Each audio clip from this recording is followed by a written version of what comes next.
Hello and welcome to FPL Mate, your best mate for fantasy Premier League content for the 2020-21 season. My name is Dan and today we're doing a Game Week 35 triple Game Week Manchester United, all about Manchester United type video, right? Because a lot of you guys, obviously, you've been asking me, what are we going to do? What are we going to be doing with our Manchester United players? Which one should we get? Which one should we avoid? Who should I take out my team? All that stuff like that. Should I take a hit to get a Manchester United player in? But most of all, the confusion is, which Manchester United players do we want to have in our team? Which ones do we want to captain? Which ones are essential? Which ones can we live without? Which ones are risky? I'm going to tell you all about that today because it's just such an important game week in FPL history because it's for the first time in 15 years that any team has ever had a triple game week. I don't know what you guys were doing 15 years ago. I certainly was not playing FPL back then. I was still a kid. I'm sure a lot of you guys were as well. I imagine some of you guys watching this video weren't even born the last time there was a triple game week. It's that significant. It's that crazy, guys. So yes, if you do enjoy this video, please do like the video. I would really appreciate that a lot. And of course, subscribe if you're new around here as well. But we're going to go through the top 8 most popular Manchester United players for the triple game week. And let me tell you guys, if they're not on this list, don't even think about them. Don't even think about them. We're going to start with my least favourite and we're going to work our way up to the most essential players for the game week. So let's get this started. Who's going to be first? Well, we're going to start you off with Paul Pogba. You can probably understand why he's pretty low down the list. His stats are okay. He's more of a creative player, really, than an actual player who's not like to score goals. He's had 6 shots in his last 3 starts, and he has 1 sub-appearance in the last 5 games as well. So he's kind of playing a decent amount, but he's not a nailed-on player by any stretch of the imagination. We don't always know if he's going to play or not for Manchester United. He's only had 1 big chance in terms of shooting opportunities over these 4 appearances. I'm not sure what he's going to provide, even though he has had 3 assists recently. He's done it over only 6 key passes, so it's not like he is passing a lot into creative areas. He is kind of a few passes, but perhaps he's a little bit lucky from other players' ability to get those assists. And you could say, okay, the other players do have that ability, especially when we're talking about players like Greenwood, the finishing ability there. But I'm not sure that's going to continue. So, guys, if you are trying to cut corners with the kind of players you are bringing in from Manchester United, or you think like, oh, I've got a big differential here in Paul Pogba, I really don't think you have. So I would avoid Paul Pogba. Definitely not one for captain. I'm thinking he might play 2 games over the triple, but I would not be confident about any more than that. And I just don't think he's going to score enough in those 2 games that he plays to make it worth your while.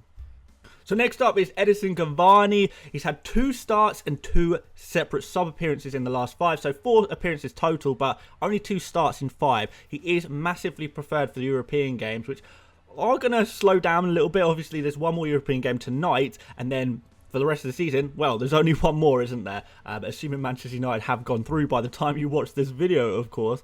But this is the thing with Cavani. Although he has had 2 goals, he's only actually had 3 shots in the last 5 game weeks. That's not very much. His playtime has not been loads, but he has still had 4 appearances in total. And in those 4 appearances, only 3 shots. He is clinical. When he gets those chances, he will score them, but it's just kind of not enough. He's not playing enough. He's not getting enough opportunities to score for it to be worthwhile. 2 goals in 3 shots is brilliant, but is it sustainable? Maybe. I don't know. I'm not so sure about that. In terms of creative ability, he's made 3 key passes. He's got 1 assist, but pretty lucky to get that assist because, again, it was Mason Greenwood's fantastic finish that actually did it. So it's not like that's something, a sign of more assists to come, to be honest. So I don't think he'll only start 1 game over the triple game week. Probably 1 start and 2 sub-appearances, maybe just 1 sub-appearance. So I don't think he's going to get a lot of minutes either. So if you are thinking of getting the Manchester United striker, then I think, again, you might be barking up the wrong tree there. I know it might be convenient. You might be thinking, oh, I want to get Kane out because he's only got a single game week. I'll just bring in Cavani because that's the best Manchester United player who is a striker, right? But I don't think I would do that. I don't think it's worth doing that at all. I think Kane could genuinely outscore Cavani, despite the fact Cavani's got a triple and Kane's got a single genuinely. So don't think about that. I probably would not consider buying him, and I would definitely not captain him either. Luke Shaw's an interesting one. He's kind of lower down the list in terms of for this specific triple game week. Now, in his last 5 starts, no shots and no attacking threat whatsoever in terms of goals. He's created 16 chances, but his expected assist is only 0.59. So loads and loads of passes, but none of them really going anywhere. Most of the, corners, crosses, no massive chances created. He will get assists, definitely, and I do think he could get some points. I would definitely consider buying Luke Shaw for this game week, mostly because I consider having him for the rest of the season, because he is typically nailed on. However, on this triple game week, is he going to play 3 games? No, I don't think he is. I think he plays 2 of the 3 games, and I think Alex Telles comes in for the 3rd. The problem is at left back is that Manchester United do have a really strong backup left back, so it's really going to be a bit of a difficult one. So should you buy him? Maybe. Should you captain him though? Absolutely not. So Aaron Wan-Bissaka is actually slightly higher on my list, so not as much attacking or creative ability as Shaw, as we know, but he is more likely to start potentially 3 games. In terms of so far this season, only 2 Premier League games Aaron Wan-Bissaka has missed out on. He's played 90 minutes in every single Premier League game other than 2. Now, there are players that can come in and deputise, I guess, at right back. Axel Tuanzebe, Williams perhaps, Kiki's, I know he played at left back a lot, but he is a right-footed player, so maybe he plays as well. So they're not as high quality as Alex Telles, and that's kind of what I'm saying. Aaron Wan-Bissaka is far more likely to get 3 games than Luke Shaw, and for that reason alone, I think that makes him a slightly better option than Shaw if you want to go for him. So should you buy him? Again, maybe. If you do have him, should you captain him? I think it's pretty risky. I do think it's really, really risky. But I can more understand why you would captain Aaron Wan-Bissaka. He only needs to, if he plays 3 games, he only needs 1 clean sheet in those 3 games, and we're talking about a 10-pointer already. So you don't really need to do much in a triple game week if you're playing each game. You need 1 clean sheet for a defender, so that could be pretty impressive. Next up, my 4th favourite pick is Marcus Rashford.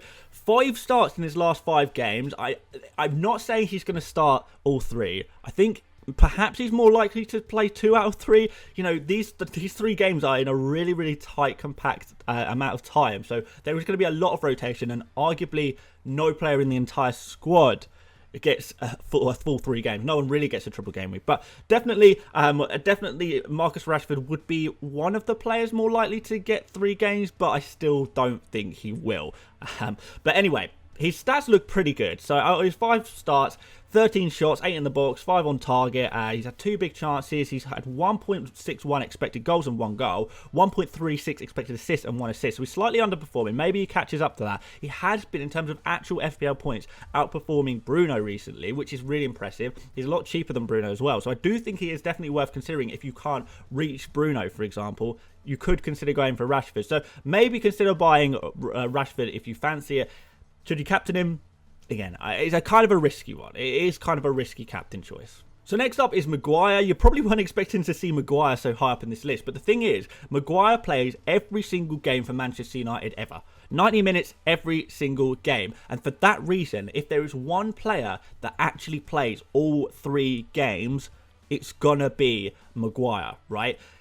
Like I said about Wan-Bissaka, in terms of how many points is he going to get, if Maguire plays 3 games, he gets 2 points for playing in each game, so that's 6 points. He gets 4 points for just one clean sheet. That's all he'll need. 1 clean sheet in the 3 games, before bonus points, before anything else. We're already talking about 10 points. And for that reason, he's actually a fairly safe, maybe not a very high ceiling, but a fairly safe captain. Now, does Maguire have any goal threat? Well, he heads the ball occasionally, but he rarely hits the target. So, maybe. I don't know. It's possible he gets a goal contribution. I wouldn't bet on it. You'd be more going for those clean sheets. But, if he plays all 3, somehow Man United get 2 clean sheets. I'm not saying they'll get 3 clean sheets, but that's possible too. A player like Maguire is going to gobble up all those points, bonus points as well. It could actually end up in a really nice score. So, definitely worth considering if you are on a free hit, for example. Maguire would be the first defender on my list. The second most important Manchester United player, I would say, is Mason Greenwood. And that's just because even when he doesn't play a lot of minutes, he still gets points. Even if he comes off the bench, even if he, only plays 60 minutes and then gets rested or whatever, the more minutes he gets, the more opportunities he gets. He always makes good of the minutes that he does get. And in this game week, he has got triple the opportunity to get minutes on the pitch. More than ever,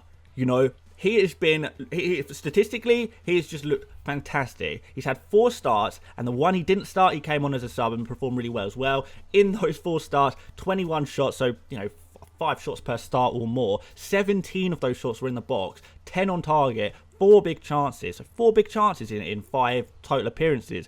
That's not bad, really. 2.9 unexpected goals. We know he is a very, very clinical player, so he's got 4 goals despite a slightly lower XG. But 2.99 XG is really good over not even 5 full appearances. So he doesn't need much. You can imagine him generating 2 XG over this game week alone. And if he can score 3 goals from that, it's actually not that unbelievable, so that could be absolutely insane. A little bit of creativity there as well. So 6 key passes, 3 big chances created, so that's quite a lot. 1.97 expected assists, and he slightly underperformed on his expected assists there because he only got 1 assist, so maybe more assists to come as well if the players around him were a little bit more clinical as well.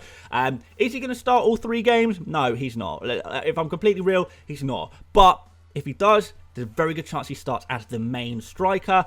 And if he doesn't start, there is potential for him to come off the bench and do the business as well. So should you buy him? Greenwood, yes, I really do think you should buy him if you don't have him. And would I say he's a good captain as well? Absolutely. Absolutely would consider captaining Greenwood, of course, if you can't get to our number 1 pick, who I think you guys know.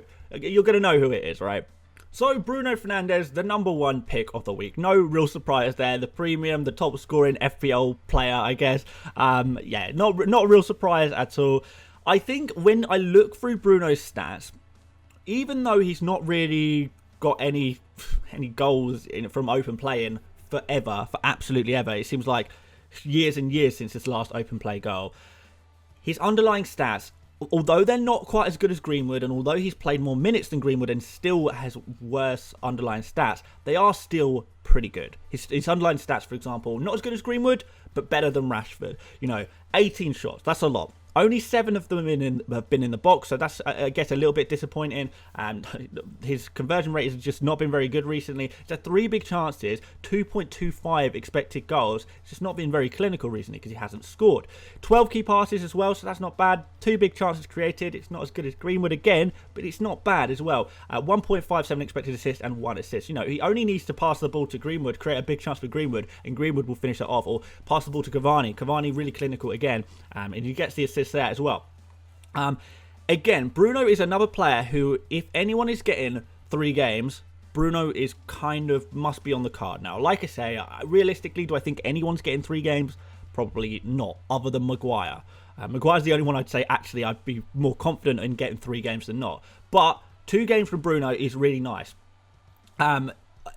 Definitely, his stats aren't as good as Greenwood. But the thing is, Manchester United get 1 penalty, and you can see that very feasibly happening. I know there hasn't been a penalty in a while, and that's maybe Bruno suffered a little bit because, so many of his points do come from penalties.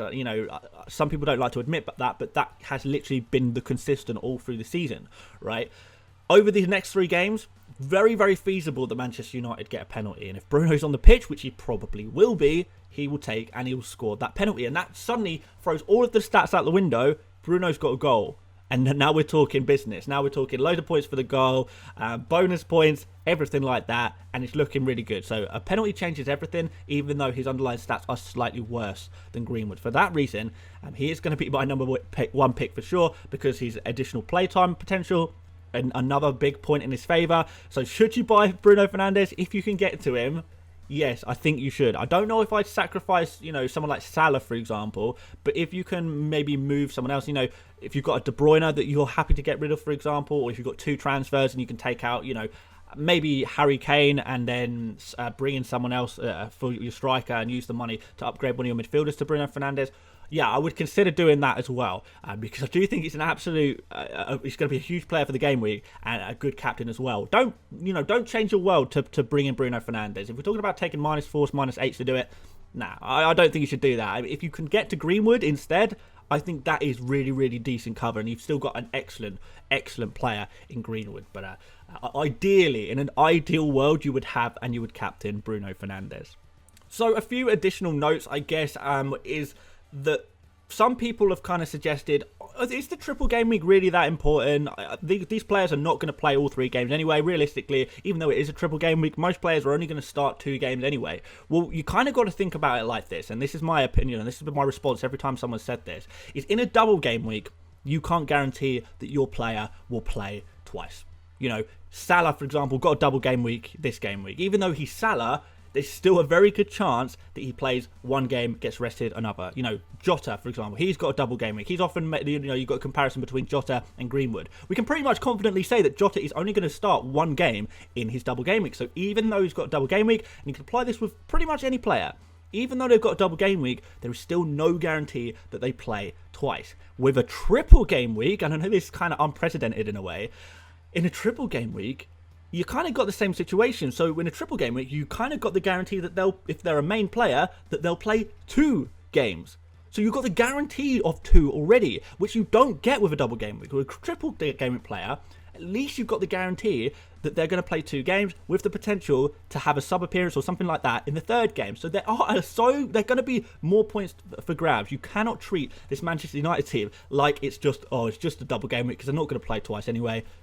If Man United were on a double game week, you know, there's no guarantee they play twice. Now there is, you know, a much stronger indication that they are going to play twice, at least for most of the players. So that's really good, and that's kind of the way you're going to see it. The other big question that a lot of people are saying is, I guess, should we be taking hits? How many hits should we be taking? How many transfers should we be using to bring in Manchester United players? How important is this? This is a kind of a difficult question because for each team, it's going to be slightly different. And please do make sure, guys, that you check out where you stand for Game Week 36. How many blanking players do you have for Game Week 36? It's all well and good, you know, taking a -4 to bring in a Manchester United player. I don't think that's the end of the world. I think that's actually okay. You know, if a player has the potential to play 3 times, a -4 to bring in that player, especially if you're taking out a single Game Week player, then actually that's pretty good. That would be a pretty good decision, right? Because you get 3 games instead of 1, and all you have to do is take a -4. The problem arises is if you get to Game Week 36, suddenly realise, oh, I've only got 8 players eligible to play in Game Week 36, and you've got to take a -4 or you've got to take a -8 to fix that problem. Because suddenly, that Manchester United play that you brought in for Game Week 35 hasn't actually cost you the -4, it suddenly costs you a -8. It suddenly costs you a -12. So when it gets to that point, you kind of got to start thinking, okay, perhaps it wasn't worth it. Perhaps it wasn't worth it. So guys, I honestly would not be afraid of taking a -4 this game week if that's something you have to do, if you want to get a second Manchester United player, if you want to get a third Manchester United player. But do make sure that you are still covered for Game Week 36 as well. Make sure that you do have enough players who don't blank in Game Week 36, because you don't want to run into that problem later down the line and suddenly have to take more minuses, and the whole ordeal has just cost you more than it was worth. And that's kind of all I would say on that. Guys, if you've got any other Manchester United, I guess, related questions, please pop them in the comments. I'll try and answer a few. And of course, on stream tomorrow, we'll be talking about all things Manchester United and all things double game week, all things triple game week as well. So please do join me on the deadline stream tomorrow, 1 hour before the FPL deadline. But guys, I think that's just about it. Please like the video, please subscribe if you're new around here, and I'll see you later, mates. Bye.